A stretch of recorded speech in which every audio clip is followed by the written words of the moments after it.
Okay, one-handed peeps. We had this other tomato that's just begging to be turned into sandwiches, so I figured I'd show my preferred method of slicing tomatoes. Even though I was successful in slicing rounds in the first video, that's not normally how I would chop a tomato, and I really don't need rounds because I always chop them into half moons anyway to make my sandwiches. So this is how I normally would chop a tomato. First of all, I'm going to get rid of this core because the stem is actually pretty tough in the middle of this tomato.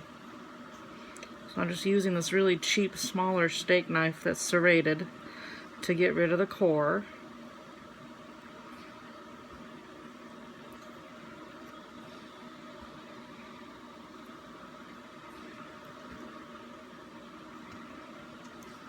Would not do this with my bigger knife that I'm going to be using for the slices.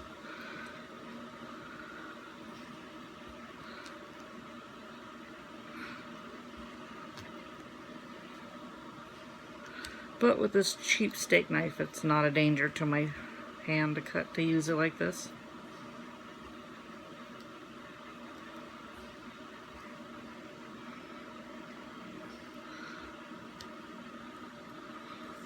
Oops, didn't realize that tomato kind of wandered off the screen. I'm keeping an eye on what I'm doing rather than the video screen.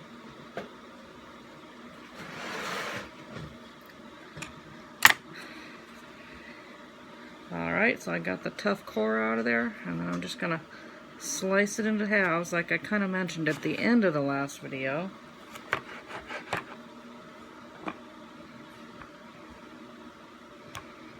And now I can get thinner half moons, which is what I prefer for my sandwiches. I always make sandwiches in only like a half sandwich with a single piece of bread, because that way I can get it eaten before this bread gets dried out. And also, you know, a whole sandwich is rather hard to hold and eat and keep it from falling apart on you with one hand. So, and sometimes they don't stay together very well if you chop them in half either. So I just make them in halves to begin with. So I can slice fairly thin halves this way, and it's pretty easy, as you see.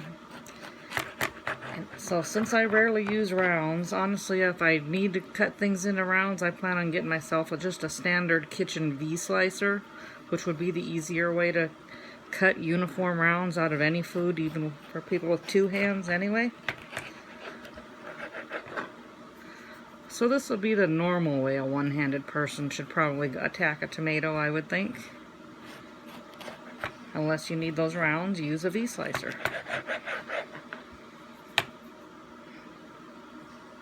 Yeah, these half moons are much better for my sizes for my sandwich, and I can get them much nicer and thinner and even this way.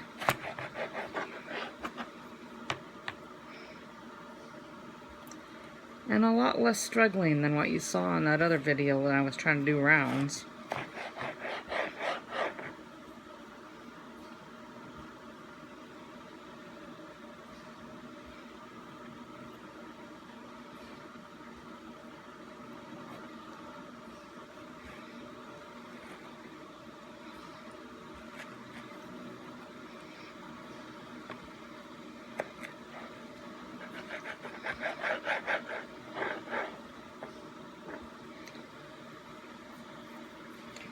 I think I can maybe get one more half moon out of this little beast.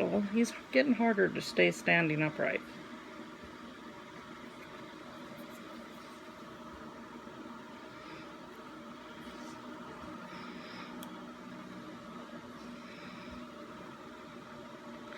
Right, my tomato was trying to slide too much when I was trying to pull my knife this way, so I changed my angle of attack to kind of go down like this. So depending on how your victim is submitting to your torture, you just change your angle of how you apply your force.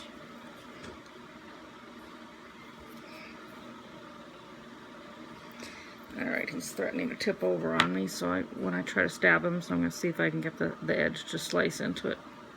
Yeah, there we go.